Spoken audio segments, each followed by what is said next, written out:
In 1968, George Romero brought us Night of the Living Dead.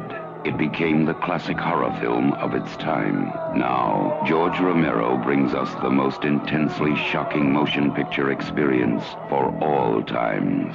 Dawn of the Dead. When I saw Dawn of the Dead, I was just completely blown away. I never before had music had been such a decisive element in a film where the music wasn't in this cantankerous alliance, this discordant relationship with the image, but rather it was just really awesome. I think the first time that I saw it, I thought, is that like bacteria or something like that? But it turned out to be a carpeted wall that the camera slowly zoomed out of, and it zoomed out slowly into the tumultuous nature of this television station in the throes of this kind of national emergency. And I was just like immediately taken in by the titles being played on that wall carpet. So that, and you tell that to people and they have no clue what you're talking about. So these are things that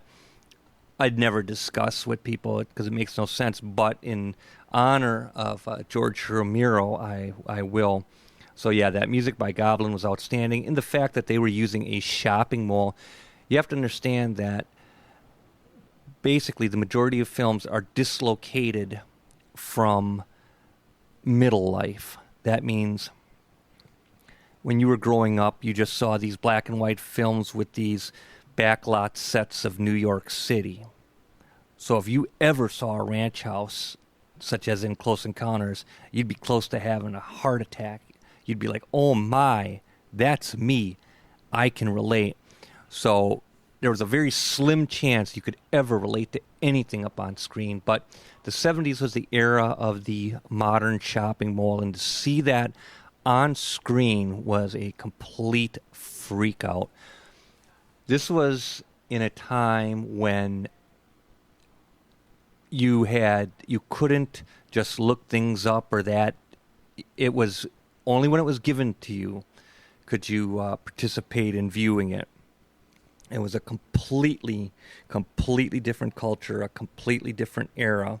So to see anything that ever remotely resembled your life up on screen or anything like that was tantamount to just like a miracle from the sky. So to see a shopping mall on a film screen, it was like, man, can this even be happening? And with that film, it was.